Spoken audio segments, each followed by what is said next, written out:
You knew. Yeah, I knew. You knew that Richard was having money trouble, and you knew that he was working at a car dealership. Did you guys think that I couldn't handle this? Was it just the money? I've been without money before, Reva. He wanted to tell you himself. He doesn't get the chance now, does he? How long have you known? A few weeks. A few weeks. You and my husband have been lying to me for a few weeks about a job? It wasn't like that. What was it like? He wanted to be a success and then surprise you. Look. He got his wish, didn't he? Surprise.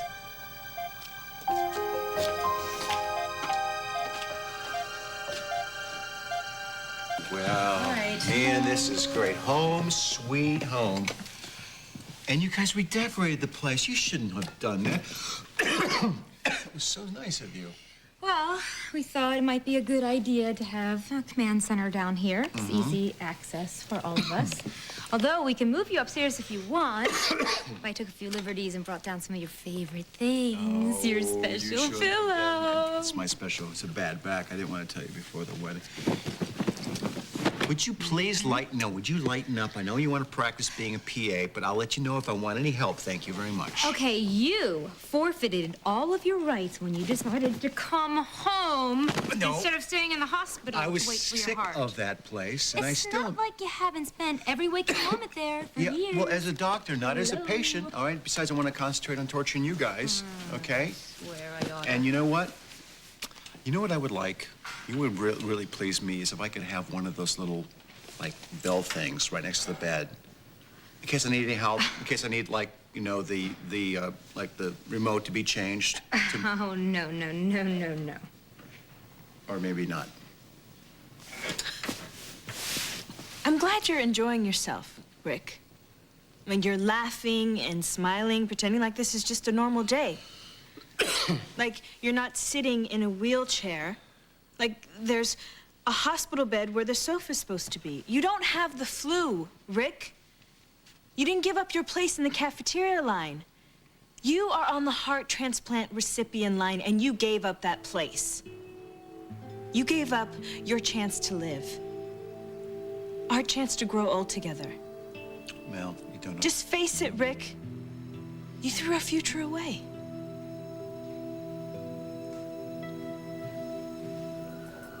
I really never thought you'd go this far, Blake. Setting fire to the cell. I mean, you even planted a body, very twisted. I'm impressed, really. You set it up to make it look like I'm really dead and that you murdered me. What I can't figure out is what you possibly could hope to accomplish by doing what you did.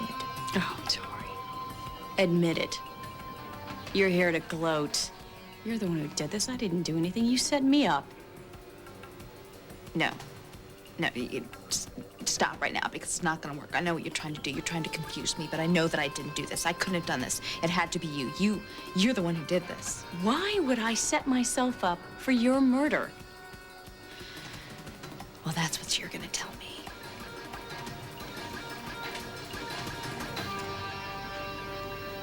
You know something, if you want me to leave, I will leave. Am I supposed to know what I want? I just know I'm not surprised that this isn't working out. These things never work out. They have a way of blowing up in my face all the time. But I should have known from the start with you. What are you talking? I've been trying. I have really been trying. You talk, but you never say anything. You never tell me anything. I tell you everything. I tell you about all of my heartbreak. I tell you about my children. You know everything about my stuff. life. I've told you my deepest, darkest secrets. No, you only told me half of that.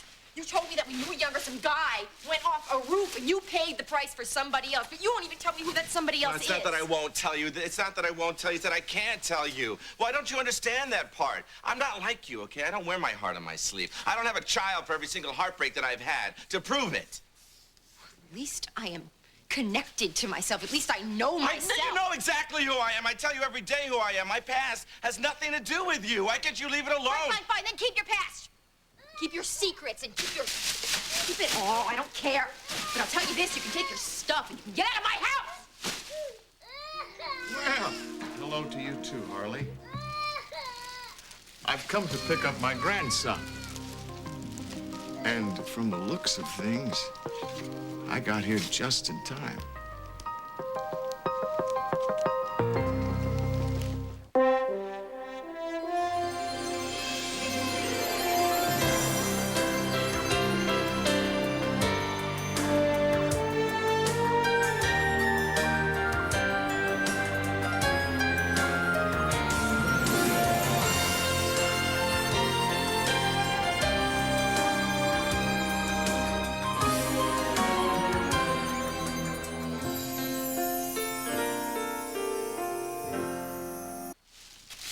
Alan, you should have called.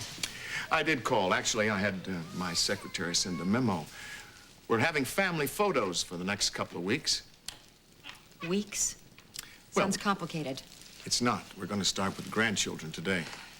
Right, fine. I will get Zach for you, and I'll even pull one of those cute suits you keep buying him that he never wears.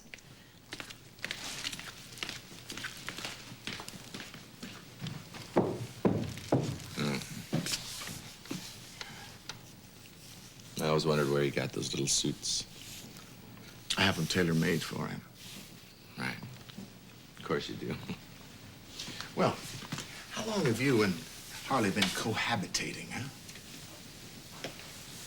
Well, a few weeks now, several weeks. Hey, listen, pardon the mess. We're trying to clean up. Have you ever spent much time in the house with young children? Well, I do fine with children. Thank you very much. My guess is that you barely managed to take care of yourself. Harley is an excellent mother, and I've already explained to you why this place is such a mess. Well, she was never my first choice to be a mother of one of my grandchildren. But I did find that she had a rather working-class diligence about motherhood. She would never let me smoke a cigar around Zach. She practically baby-proofed the entire Bentley, and for that, I respect her. But since her relationship with you, I think she's lost some of her mothering skills. To be honest with you, I'm a little surprised that she didn't hold out for more than flashing tattoos and spiked hair. Wow. Well, I don't mind standing here while you insult me. Kind of think it's fun. But I will not stand here with you in this house, Harley's house, while you insult her. And she's the mother of that little boy that you say that you love so much. And do you want to know why he's so special? Because he's a Spaulding. No. Because he's being raised by a wonderful, strong, caring woman. Who Zach is defined by who Harley is. And I don't care how many times, how many drive-by visits your son pays that little boy, or how many little memos you CC him. Because at the end of the day, it's really all Harley. Not anymore. Now you're in the picture.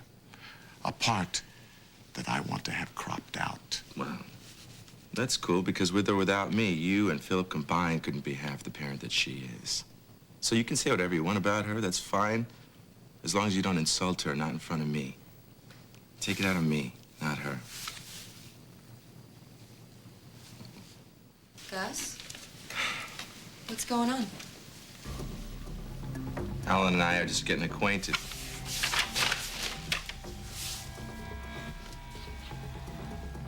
Thanks for the swim, girl.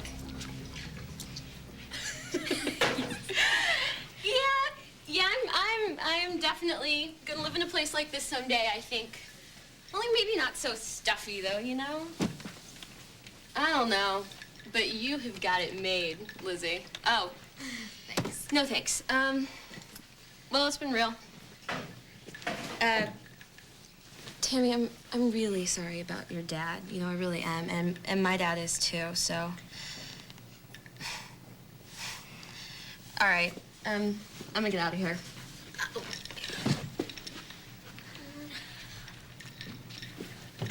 Rita, we can't just leave her here all alone. We're not. You're here. Well, her dad is in the hospital. It is really bad. Yeah, I know. It's just, I mean, I told her I was sorry.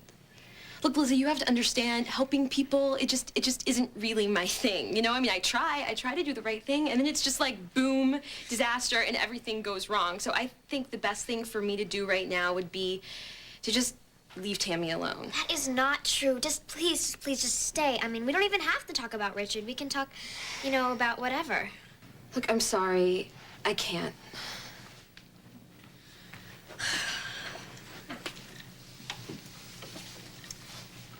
Hey, Tammy. We can do whatever you want. I've got books, video games, movies, whatever. Just name it. Whatever you want, Lizzie. I don't really care. Yeah, if I had a place like this, I would have never run away from California. Yeah, I thought you left. Yeah, I realized I had a few extra hours to kill before I had to get to company. So, what was it like when you ran away? Why? Are you thinking of making a break for it? No, I actually ran away a couple times when I was younger. I never got anywhere, though. Yeah, I guess every kid wants to get away from home, huh? Oh, I didn't. I never really had a real home until Richard came along. I guess I was just happy that I had a real home. What was it like when you were out there all by yourself? I don't know. I ate what I ate, slept where I slept. I mean, it was pretty basic stuff, I guess. Well, what did you do about food? I mean, you told me that you left with only the clothes you had on your back. I took the stuff I needed. And you never got caught. Well, I did get caught once. What'd you do? Actually, I didn't do anything. Shane did. Shane? You mean like our Shane? Our Shane? Yeah, and like Tammy's cousin Shane. Anyway. Yeah, I was at the mall, and there was like this mall rent-a-cop, right? And he saw me borrow a shirt. And Shane pulled this whole, like, knight in shining armor routine. And he convinced the cop that I was actually gonna buy it. Come to think of it, though, I think Shane bought it for me. Well, that was cool of him, Yeah, wasn't it, Tammy? Yeah, actually, it was, but... You know what? Don't tell my dad that story, because I think if he thought I was leading you into a life of crime or something, he'd, like, have a conniption. Okay, you guys, this isn't working. I can't just sit here pretending that my dad is really sick. No, Tammy, that's not what we were trying to do. We were just trying to... Yeah, it was what we were trying to do, and we're really sorry. I can't believe I let you guys talk me into this. I gotta go. Look, I told you I couldn't fix this. I mean, it's like, I can't fix anything. It wasn't you.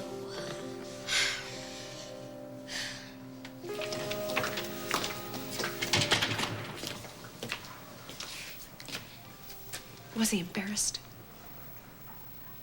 Was he embarrassed that he had to have a regular job? Is that why he kept this from me? No, that wasn't it. Oh, please. Please help me understand why he kept this from me, because I'm his wife, Reva. He knew how hard you'd fought all your life, you know, fought to keep your kids and fought to stay afloat financially, and he didn't want you to ever have to go through that again. He didn't want you to ever have to worry about money.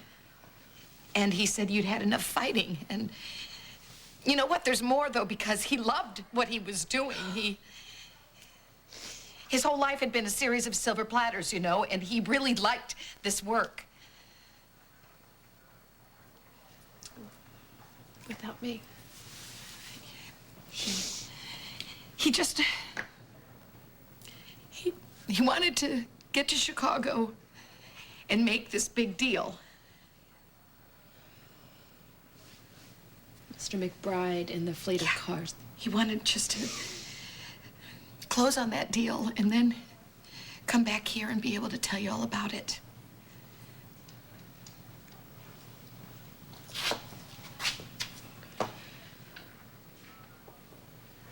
I should be hearing this from him.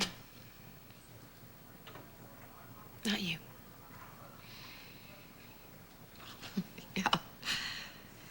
And if I could do anything to change that, I would. I should have been with him, Reva. I should have gone to Chicago with him. If I would have been with him, he wouldn't have been rushing to get back to me. I could have changed everything if you would have told me. We'd be having our second honeymoon, Reva. I would have been in his arms right now if it weren't for you.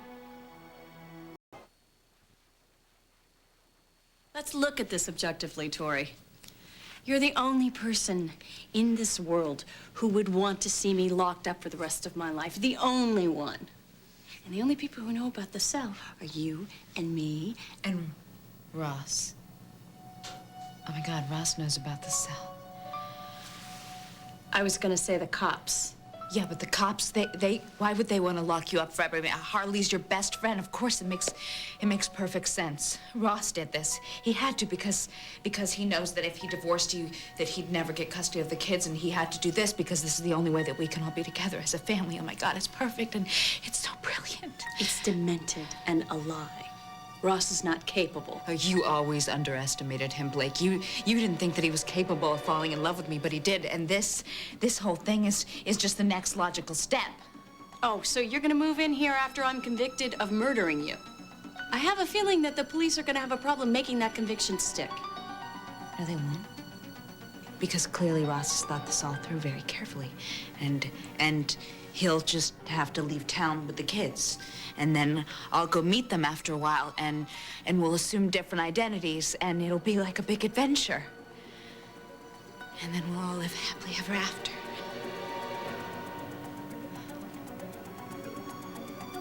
Well, Grandpa, Gus can be a little bit of a jokester. Actually, I was dead serious. You know, Harley, he was just saying that you were the best mother in the world. Well, that's great. Thanks. I'm sorry the house is such a mess. We're going through sort of a transitional period right now, and of course we didn't expect company because you didn't call. Obviously. Well, little man, are you ready to go smile for the camera? Harley. Alan? You know, when you had yet another child out of wedlock with Philip's best friend, Rick, I didn't say anything. But this Don Juan de garbage has caused you to stoop to a new low. You don't want to be late for your photo shoot. I find what I have seen here today appalling. What you've seen here today is none of your business. What I have seen here today has crossed the line, and I'm sure that Philip will agree with me. Oh, please. Philip has signed off on all of this. Not all of it. You've been here for 5 minutes, Alan. I am here every minute of every day raising these beautiful little boys. I make sure they are fed and clothed and happy. If you say so. My God, Jude's father is in the hospital waiting for a new heart. My best friend's husband is paralyzed from the waist down. I'm sorry if cleaning up a messy living room is not a priority for me right now. Harley, this is about more than an untidy living room. Things have changed. We both know that. Give it some thought and change it back to the way it was.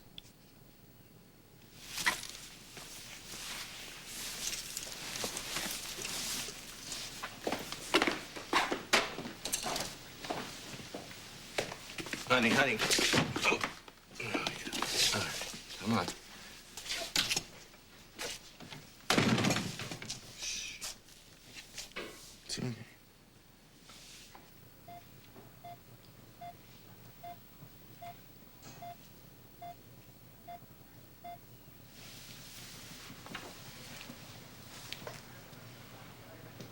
I'm sorry, Cassie.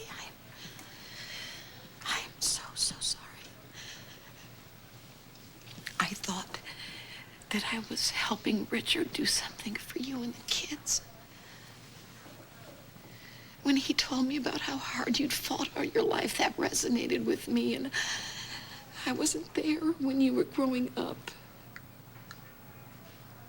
I wish I had been, because if I'd known, I would have helped then. I guess I just wanted to help this time.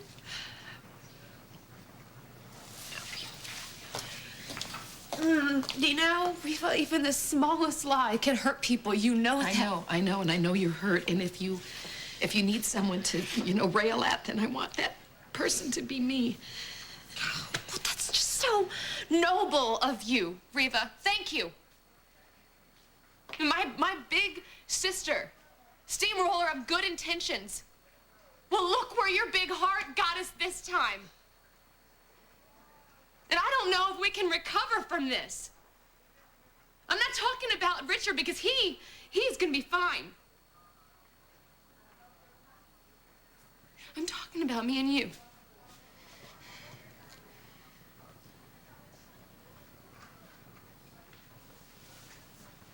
Yeah, I want you to go. Because I really need to be with Richard right now.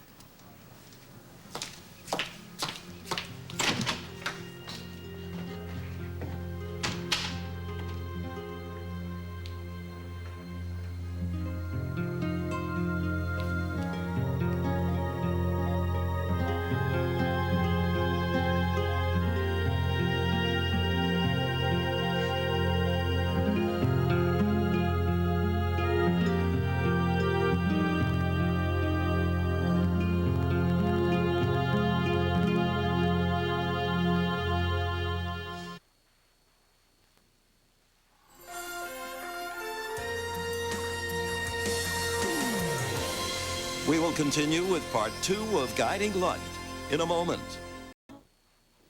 Mel, I know that you're upset, but Rick didn't voluntarily give up his chance for a heart. He had a high fever. It would have been dangerous for him. We're all disappointed. Tell your sister, Rick. She deserves to know the truth.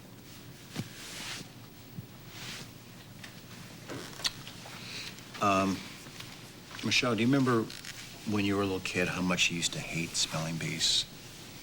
Not because you couldn't spell, just because you had a terrible case of stage fright. What does this have to do with what we're... Do you remember what you used to do? I used to take the thermometer and heat it against the bedside lamp. That's right. Rick. Yeah, Dad fell for it. Marie never did she? Why? Why would you do that? Arnold Carmichael. He was next in line on the transplant list, and Rick thought that man needed the heart more than he did. It wasn't just because of him, it was because of his... I didn't set out to do this. But I saw that little boy, I looked in his eyes and I knew I couldn't take his father away from him. I just couldn't. It's not that I don't want to live, I do. I want that more than anything in the world. Just not enough to take the heart that was waiting for you. Mel, you didn't see the look in that little boy's eyes. No, I did see that kid. And I've seen your kid, Jude, remember? And he deserves Christmases and birthdays with you just as much as little Bobby. I know I'm in bad shape, but at least I have some time. This man, this little boy's father, had no time. He was going to die. And you gave him some. Of course you did. I couldn't let that little boy grow up without his father. I just couldn't do it.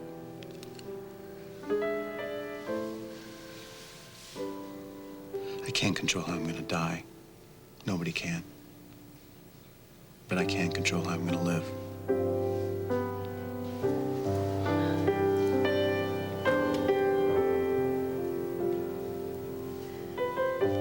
You've thought of everything, haven't you? No, I didn't. Ross did. That's what makes it so sweet, because he's finally coming through for me. Well, I think he forgot well, actually a couple of things, Tori. He forgot to fill you in on his plan. That's because he's gonna surprise me. Oh, it's gonna be a surprise, all right. He also left behind the one piece of evidence that could clear me. What? You. You know, I could have the police here in no time. And then once they saw you alive and kicking, well, they would have some questions for you and Ross. No, they wouldn't, because I was never here. I'm dead. Remember, Blake? No, you're not. No, you're not, Tori. You and Ross are never gonna be together. He's gonna spend the rest of his life with me, and you're gonna spend the rest of your life in a tiny little cell. No. Tori! Tori!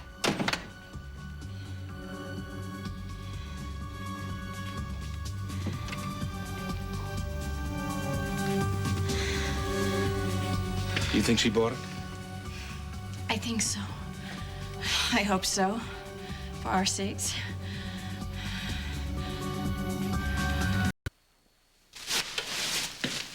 Hey. Coop, you know, I think you're an amazing mother. And I don't think you should let Philip or Alan ever make you feel any other way. Not even for a second, okay? Thanks. And thank you for stopping me from strangling Alan and taking my son back. I was very close.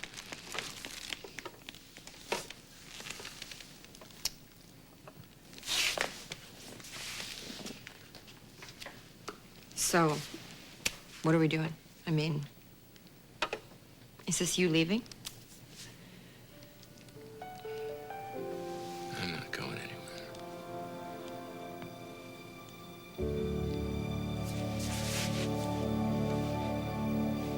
No. Nope, don't really miss California at all. I mean, you would not even believe where I am sitting right now. It's kind of like Gosford Park, only without Ryan Phillippe and the whole, murder mystery thing. It's that movie with the big mansion and the million servants. Okay, never mind. I gotta go because Daddy Warbucks just got home. Okay, bye. Hey, Mr. Spaulding. I came over to swim with Lizzie. There's no need to worry. I was really careful. I didn't get any of my working class germs on her. Hey, little man. Mwah. You know he is half a Cooper. All right. I guess I'm gonna be going now. So. You don't have to go yet, do you? Yeah. I do have to go.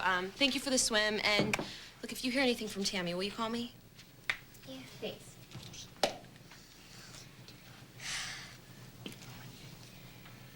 Elizabeth, you know how I feel about that little girl and her family.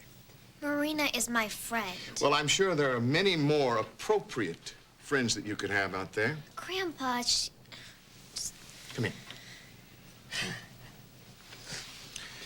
You have to be very careful. You live a life of privilege, and there are many people who want to be a part of it. Marina is not like that. If you must know, she came over to help me comfort Tammy. How's Tammy doing? I'm sure she's pretty worried about her father. She is. She's a mess, and we didn't help much. Grandpa, do you think that people just like me for all the money I have and all the things and all this stuff? I mean, it's not even mine. Well, one day it will be. You have a lot to look forward to. You and Zach and James. And I am here to make sure that you get everything that you deserve.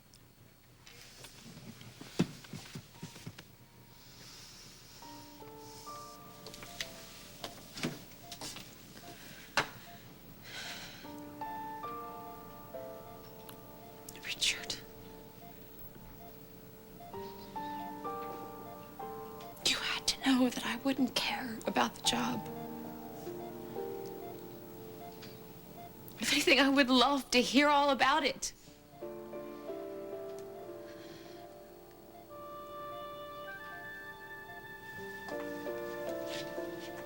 Well, I know everything now. I know we're running out of money. I know you got a job at a car dealership. And I know about this whole secret life that you had. I just wish.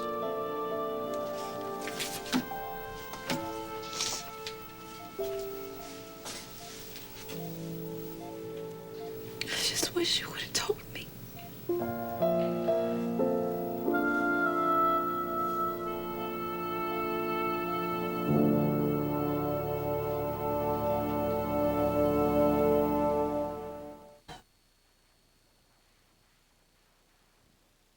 I'm not going anywhere. But my little friends, I think they have to go. Your friends? Yeah. My constant companions. My companions that have been with me through the good times and the bad. Whether it rains or pours, they're always there for me. And I think, I think it's time to work on myself, the kind of person I am. The kind of guy that can be a good influence on the little guys, your little guys. So I'm thinking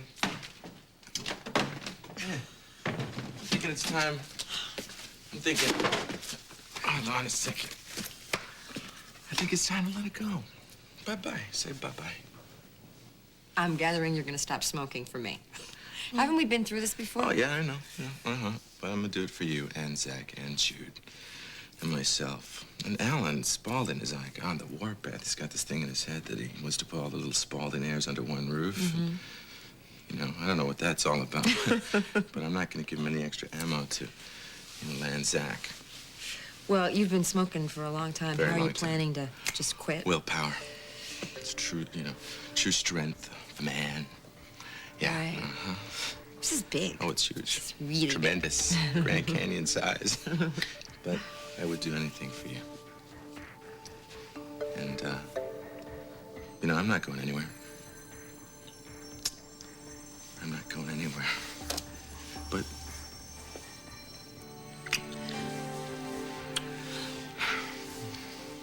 I just wanted to say I'm glad because I wanted to call it truce. I know it's still a fight, but I know they're very healthy for some people, not for me, but it's you who's healthy.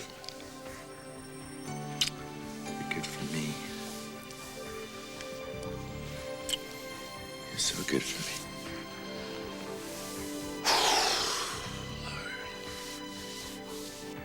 Elizabeth, tell me, how would you feel if Zach came to live with us full time? I'd love it, but Harley would never move here. Yeah, I guess you're right. Well, I know what Zach is going to wear for the photo shoot, but what are you going to wear? This. Just kidding, Grandpa.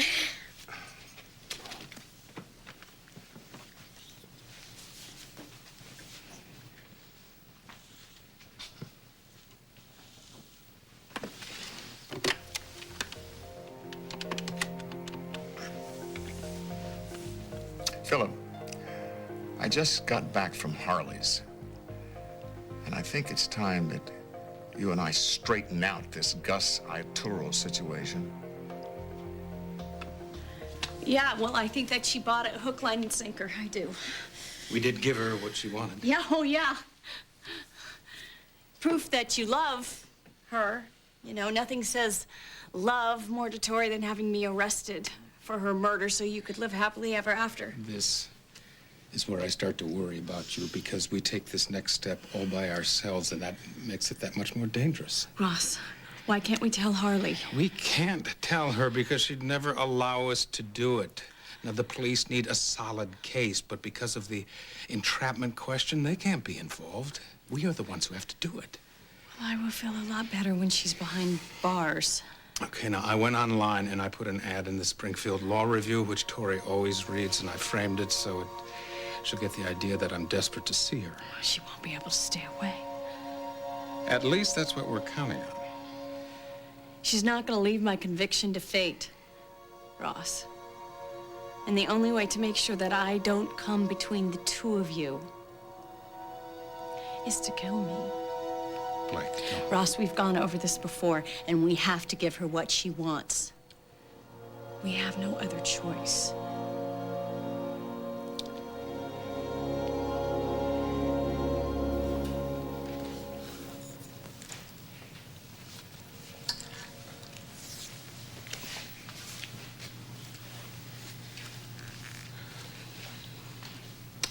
This is our first fight as a married couple.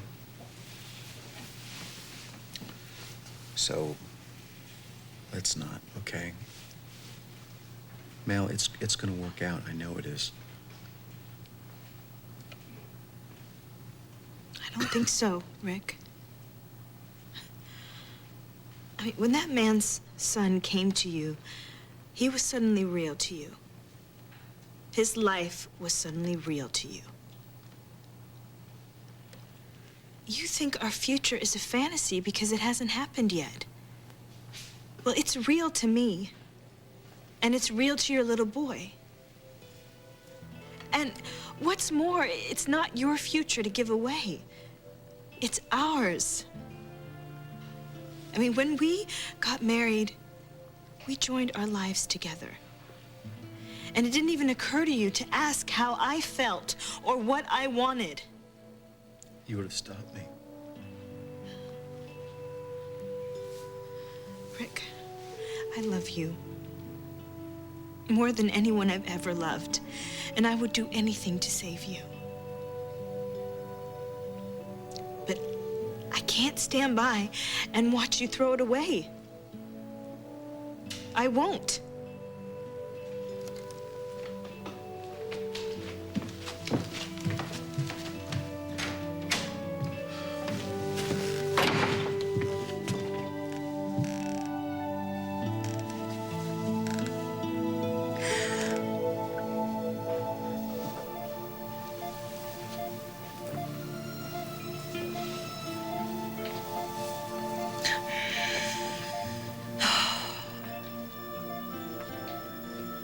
You rode into my life.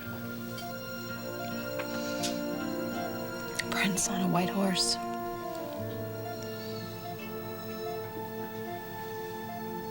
But you had to know that none of that meant anything, not the crown, that it was you. It was you, Richard. You were all I wanted, and you were all I needed. You had to know that.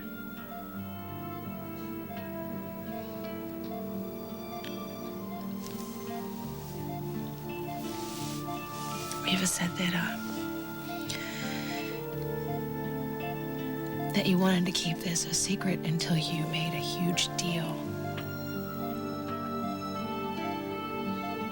You didn't want me to fight anymore, that I had fought enough. What you don't realize is that I fought alone before.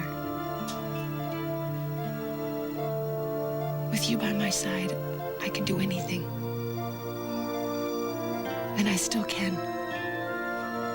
But you gotta come back to me. Richard, do you hear me? You have to wake up and you have to come back to me so we can fight and we can kiss and we can make up, but you have to come back to me. You have to wake up, Richard. You have to come back to me.